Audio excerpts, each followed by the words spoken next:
Who says you need Dolby Atmos to enjoy a home theater? JBL doesn't think so, and after living with their new Bar 5.1 Soundbar system, I think I understand where they're coming from.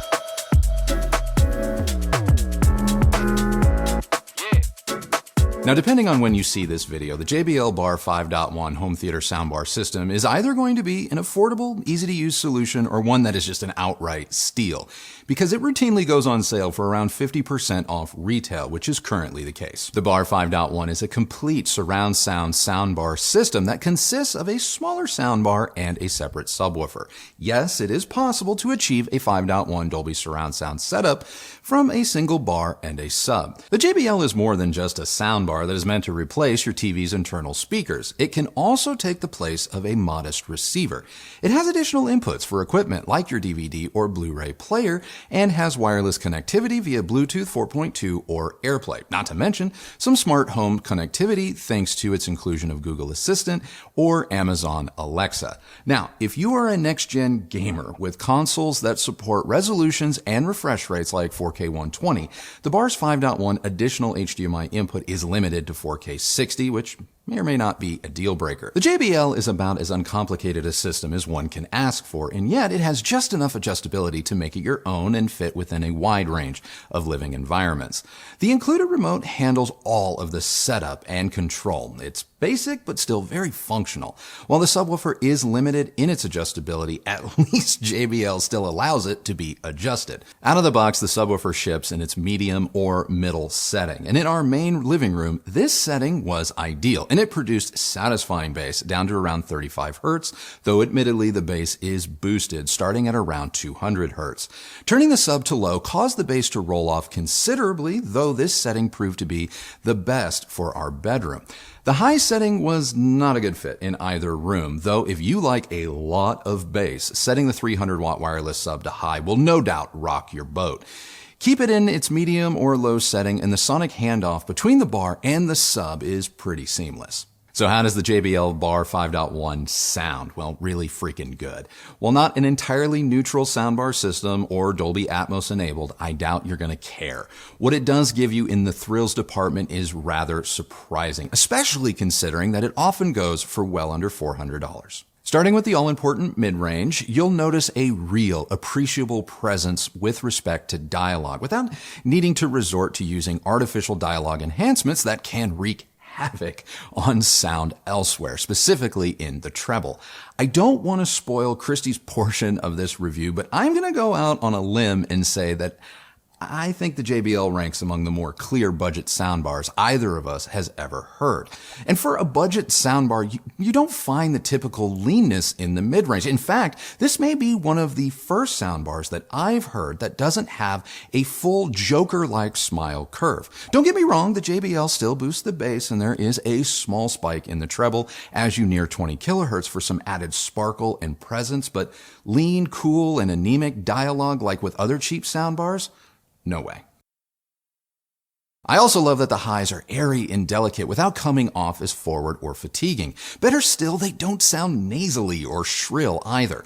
I don't want to say they're as perfect or as good as what you may get from a budget bookshelf speaker like, say, KRISTI'S 3010i, the Fluence XL8S, or better, but they weren't the flat two-dimensional highs I've come to expect for some lesser soundbars either. I actually prefer the high-frequency performance of the JBL Bar 5.1 to that of our SONOS Beam Gen 2, though the SONOS may sound a bit fuller but rolled off to some of you. In terms of the bass, like I said, the wireless sub has some boost and it is noticeable, but it serves cinematic content very well, especially big budget action films. It's not boomy bass or one note. There is a good measure of speed, texture, and detail present, but you don't have to be an audiophile to notice the JBL is giving you just a little bit of oomph for your money with this particular sub. If you're not a bass head, you can always set the sub to low. Just know that this may cost you some mid-bass weight, resulting in some actors sounding less grounded or weighty. But turn the sub to high and you risk overshadowing the mid-range and treble, costing the bar some of its intelligibility in the process. As for surround sound, the JBL is impressive, though I am not going to go so far as to say it will successfully pull off a full 360-degree sound field on its own or in every room. If you have parallel sidewalls, you should have an easier time getting a more surround sound-like experience. In our open concept space, I will say that the JBL was very successful up into about 180 degrees and maybe just a spot beyond, but nowhere near 360. Still, the sound field was vast and wholly engaging, and by no means did it leave me wanting more, even when watching films I knew to possess a full Dolby Atmos mix. I was actually surprised at just how well the JBL performed off-axis, both horizontally and vertically. While upward-firing drivers may have elevated the JBL's performance, I know including them, not to mention the added processing and licensing, would have no doubt raised the price of the Bar 5.1 and perhaps put it out of reach for some consumers. Dynamically, the JBL stuns. For such a simple and compact setup, this two-piece home theater can throw down. The JBL had zero issues filling our room with big, bold, cinema-like sound that never wavered, even in the face of complex scenes like the space battle in episode 9 of the Orville. But like I pointed out earlier, even in the face of absolute chaos, intelligibility remains high on the JBL's list of priorities. Moving on to comparison, starting with our Sonos Beam Gen 2, which we use in our bedroom setup without a sub, to mixed reviews. I say mixed because in our new space, KRISTI'S enthusiasm for Sonos has tempered just a bit, whereas I still think it's the sub $500 bar to beat, and I find it wholly satisfying on its own. She feels that intelligibility has suffered a bit in the new space with respect to the Beam, and thus prefers the JBL here. I agree that the JBL does seem to be a little more clear. I just can't join her in suggesting that the Beam is somehow not. I can understand the Beam just fine, but if you struggle with dialogue clarity, perhaps the JBL is the better buy in this head-to-head. Now, with respect to surround sound, the Beam does support Atmos content, but I'm not sure I'd put its overall surround sound performance above the JBL. If anything, I see them as relative equals. Because the JBL comes with a sub, it obviously has more bass capabilities, so if that is important to you, the JBL is the better overall value in this direct comparison. Compared to my other favorite budget soundbar, the KLIPSCH Cinema 600, the JBL is the better overall package. But if you love bass, the KLIPSCH sub will give you even more than what the JBL is capable of. Both are great, fun, and affordable options, but the JBL is the more refined and linear system. The JBL also supports 5.1 content on its own and manages to create a near surround sound experience, whereas the KLIPSCH is a 3.1 setup and relies on separate wireless surrounds to pull off the full 5.1 effect. The 600 currently costs more than the JBL, and those wireless surrounds are an added cost at $289 for the pair, bringing the total Cinema 600 price to $849, which is more than double that of the JBL. So, as much as I love the Cinema 600, we may have a new budget champ in the JBL. Compared to the new POLK MAGNIFI Mini AX, you'll have to stay tuned for that soundbar's full review, but I will say that the two are comparable in price and will no doubt be cross-shopped. The Mini supports Dolby Atmos, and it even has upward-firing Atmos speakers, if you can believe it. The POLK is impressive, and in my opinion, it may be worth the potential added investment that you might have to pay depending on current sale prices. But if you aren't too concerned with Atmos and want to save some money, get the JBL. The JBL Bar 5.1 is just a downright good home theater solution. It's easy to set up, it's even easier to live with, and it sounds great with all types of movies and even music. While you may ultimately decide to go with a soundbar that has upward-firing Atmos speakers in 2022, the Bar 5.1 shows just how important it is to get the basics right when enjoying home theater, because if you can't do 5.1 justice, Atmos ain't gonna magically save the day. So that's it. That is now my review of the JBL Bar 5.1 soundbar system, but now I'm curious what you thought of it, Kristi. Well, it took moving the earth and sun to get this thing. Thank you, Harmon, for finally responding to my emails, because I freaking love this soundbar. Mm-hmm. It sounds huge. The clarity is fantastic. Mm-hmm. It's fun. It's easy to use. I liked it regardless of the content, music or movies. Mm-hmm. Yes. You can enjoy music with the soundbar. Stop asking. Oh my gosh, you guys sometimes I worry for y'all. Look, I know that there are a lot of folks out there who love to poo-poo soundbars, and they will tell you that you can do better with traditional speakers, and while yes, that is possible. I think that you have to spend a boatload more.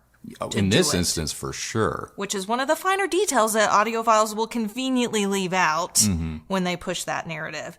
But I tell you what, I take the JBL soundbar over the new KLIPSCH 800Fs that we just reviewed any day of the week. Okay. Same goes for those plastic, fantastic Riga kite speakers, Rega. Whatever. You guys know what we're talking about. This bar is way better than it should be, especially at this price. And it might even convince you that you've hooked up some pretty good speakers. Yeah. It's one of my favorite products we've reviewed this year. And I'm just so, like I said, I'm so glad that we finally were able to get it in. So. Yeah. Yeah. Well, that was pretty concise. Is anything else? I mean, I guess I can go, if you want to go through a bunch of comparisons, Did I leave anything out? I don't think so. Yeah. I mean, I agree with you. I would take it over the Cinema 600 by KLIPSCH, even though, like you, I really liked that soundbar. But it's fantastic. Considering you get 5.1 here and it's cheaper. Yeah. Again, kind of takes the guesswork out of that decision. Yeah. I do prefer the JBL to the SONOS. I will admit that in our new bedroom, I have really struggled to find a soundbar that works well in that room for me. And I'm talking really specifically about intelligibility when it comes to actor dialogue. I still think the SONOS is a good soundbar. But I do believe that it for whatever reason, it sounded way better in our old Austin living room than it does here in the new house in our bedroom where we're using it. I really feel like this bar, while it doesn't do Atmos, I didn't really feel like I was missing out on anything. So I find it really hard to fault. I just think it's a really good bar. Yeah, I agree. And we took delivery of this, I think, around the same day that we had we were testing the DVLA, and we were having so many bass issues with the DVLA to the point where they sent us that second one to make sure our first one wasn't busted. And I remember I was just like, I got to hear another soundbar real quick just to make sure, And when we plugged this in, what was meant to just be probably a quick 2-minute, let's make sure everything is functioning properly with a completely different soundbar, ended up we watched an almost entire episode of something because we were just sitting there in front of the JBL going, what? Yeah. How is this possible? Yeah, I do recall that happening. You know what? It tells me that the other brands that are putting out more expensive products in the soundbar market, you really have no excuse. Yeah. You can do better. Well, and this proves it, in my opinion. Yeah, I agree. It proves it. But it also, I think, proves the importance of, like I say in the review, getting the basics right. I think right now maybe soundbars are attempting to do too much. Not that the JBL isn't using DSP and some trickery to coax a 5.1 setup from a single bar, but it's not overflowing with features. And maybe that's what's mattering here, is it's processing's not being taxed, or it's not trying to be a jack of too many trades. I don't know, but it proves that if you get the basics right, you're going to have just as fulfilling an experience as a bar that is attempting to do the impossible, which may fail at one or two things and then disrupt your overall enjoyment of the product itself, leaving a bad taste in your mouth, really. So yeah, I agree. I mean, yeah. I don't know why you wouldn't get this bar. I mean, unless you really just want the full on Atmos experience. Yeah. And then at that point, maybe you're probably looking at separate speaker system. Or you're going to be spending a lot more on something like an Ambio or Samsung's new bars, which we still haven't gotten. We haven't gotten it, but I mean, now you're talking about like $1,500, $2,000, $2,200, things like that, or separates, like you point out. But I think as of this recording right now, this bar's $349. I mean, it's almost like, what do you have to lose to see if it's something that you like? You know what I mean? Yeah. So I just think it's fantastic. I agree. I just think it's great. I think For me, it's in the running for budget product of the year. It's exceptionally good. Yeah, I would agree. Bravo. Yeah. Well, anything else? Nope. All right. Well, that is now our review of JBL's Bar 5.1 soundbar system. What did you guys think? Let us know down in the comments below. My question of the day for you is this. Who makes the best soundbar on the market right now, regardless of price? Let's have a soundbar conversation, because a lot of you have been kind of opening your minds to soundbars. So I'm curious, in your travels, what you found that you like. Maybe it'll help somebody. So let's get a list going down below. If you like this video, please do give it a thumbs up, like, and subscribe. Go ahead and ring that bell so that you're notified when new videos come out. If you use any of the links that Kristi always leaves for you guys down below, you leave us a thanks or you become a member. All of these are great ways that you've continued to show your support for this channel and the work that we do here. And we just really, really appreciate that.